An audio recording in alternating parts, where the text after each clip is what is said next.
So guys, our final version, or our final example in console world is this overloading methods, making more than one version of a method. So this shouldn't be as long as the last video because we're just going to do one example in two different ways. So I want to have a method that just receives a guess and a number, and then that we're trying to guess, and it's going to compare the guess and the number coming in, and then it's going to print the message too high, too low, or you got it. So it's not sending the message back, guys. It's going to print it instead. So that's going to make it a void method like it says here. So let's go ahead and put that into our examples. Now we're getting big on examples here on this program, but that's okay. We're going to leave everything the way it is. I am, however, going to take this star backslash and take it out and bring it to the very bottom of the main method. I'm going to put it there instead. Okay, so this is basically disabling all the examples from the last video. Okay, they're still there, and we can enable them again at the very end. But for now, I just don't want to run them while we do our last example. All right, so I'm going to push everything else down. I'm just going to keep putting each new method on top here. So this is another void method, so we can still write those. So it's going to be called give hint. We're going to send in like a guess, and we're also going to send in like, say, the answer that we're trying to guess. All right, and we can just use the logic of an if statement to help us figure out what to do. So if guess is greater than answer, then we've guessed too high. So then we're going to go on the next line, we're going to go c dot print line too high, guess lower. And then we're going to say like else if guess is less than the answer. Whoops, less than the answer. Then we're going to go c dot print line too low, guess higher, right? And then anything else, let me just indent that a little bit. So else means we must have got it right. So then we're going to go like, c dot print line you got it. Okay, so something like that. All right, so then we could have like, say we have a number, like say we have the number 7, right? And then we have a guess, so I'm going to go like c dot print line enter a guess from 1 to 10 or something like that. All right, and so I'm also going to have like int guess here. Okay, so then I'm going to say guess equals c dot read int. Right, and now I don't need to say if anything because that's all done in give hint. So all I have to do now is run the give hint method. Because it's void, I can just call it like this. Okay, I don't need to print give hint or send a variable to receive the answer from give hint. Give hint's a void method, so just call it like that. Give hint, and then we got to send in my guess. And we've got to send in number. Okay, and it's going to just print whatever the result is of that. All right, so if I compile and I run this, okay, it's because everything else is grayed out, it's only going to run that last example right now, guys. And you can probably predict what's going to happen, right? So if I enter 8, it's going to say I guessed too high, guessed lower, right? And if I get 7, I'll just do one more because I think you guys get the idea of how this works.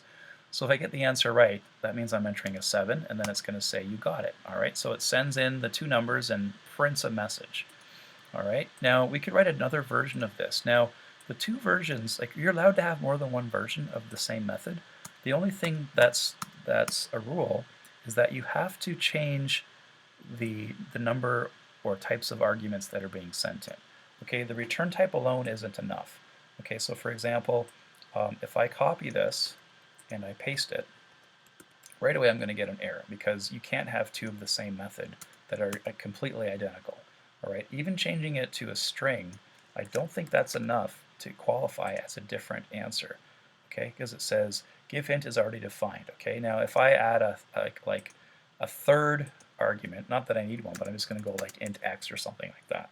Okay, now that's allowed. Okay, so as long as the give hint method, other version, has some way of it being different, okay, in terms of what's being expected of this method to be sent in, then you're allowed to overload the methods. All right, so I'm going to skip ahead here because that is the answer to the last question here. If you overload a method, what rule do you have to follow?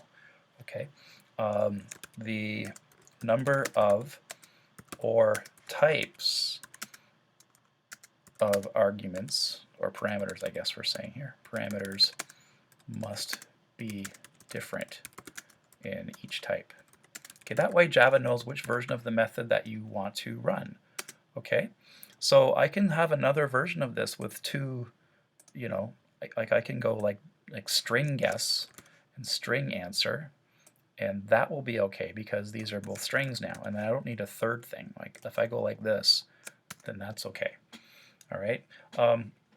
You would think, like, what about double? So watch what happens when I do double, guys. I don't think double is going to work because it complains and says the parameters are not different enough. Okay, so or actually maybe it does work. I don't know. Okay, I guess we'll leave it like that then. And we're going to leave it as a string. I think that's the problem here, is I'm missing a return type. Yeah, okay. So instead of printing too high, guess lower, I'm going to return it. Okay, and I'll return here as well. And return. You got it.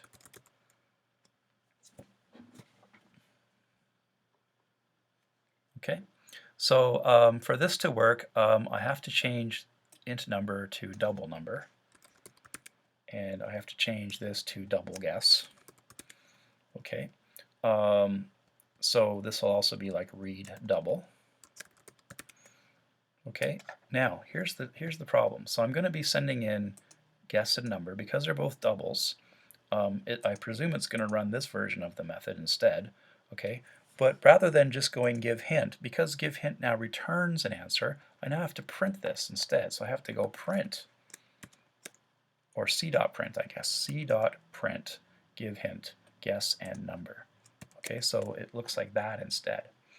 All right, so in this case, because I'm returning something, I now have to print the method because I'm getting back an answer that needs to be printed. Whereas in the first version, I'm printing it right off the bat. Okay, let's just compile that and make sure that that works properly. So still the number 7, or I guess in this case 7.0. So I'm going to guess the number 3. Okay, and now it works. Too low, guess higher, because it's returning the print statement instead. All right, so that's the difference there. All right, so let's go back and we'll just sort of answer this. So we have a void method. We have another version that prints the result back instead of it being printed to the main method. So let's just take 2 screenshots of those. So the first one is right here. So it's the void method. Okay, and I'll just take all the shots up front like that, and then I can go find them afterwards. All right, so I'm going to minimize that. I'll bring this out here. So I think the second one is here, which is the non-void version, and then this is the void version here. All right. So I've already written the code here so that you can sort of get the gist of it.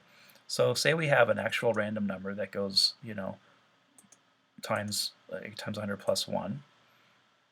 And then we're going to enter the guess. So we're going to call the first version of the method. Okay, so in this version here, we're just going to go give hint. Okay, we're going to send in the guess and the number. Okay, and in the second version, we're going to go c.println give hint, because in this version we're sending back the string and then we have to print that string. Okay, and we still got to send in guess and we have to send in number. Okay, so see the difference between give hint and c.println give hint? This is the void method. Okay, so you might want to put that here. This is the void version, and this is the sends back a string version. Okay, we have to actually print the string that gets returned. Okay, and you can see the word string here versus the word void up here. All right, so that's it for this video, and that's it for looking at methods that are written in the console world. So in our final video, guys, we're going to go to the papplet world, and we're going to make 2 examples in here as well, so you can see how this works in the world of papplets a bit more. All right, so we'll see you back for that final video.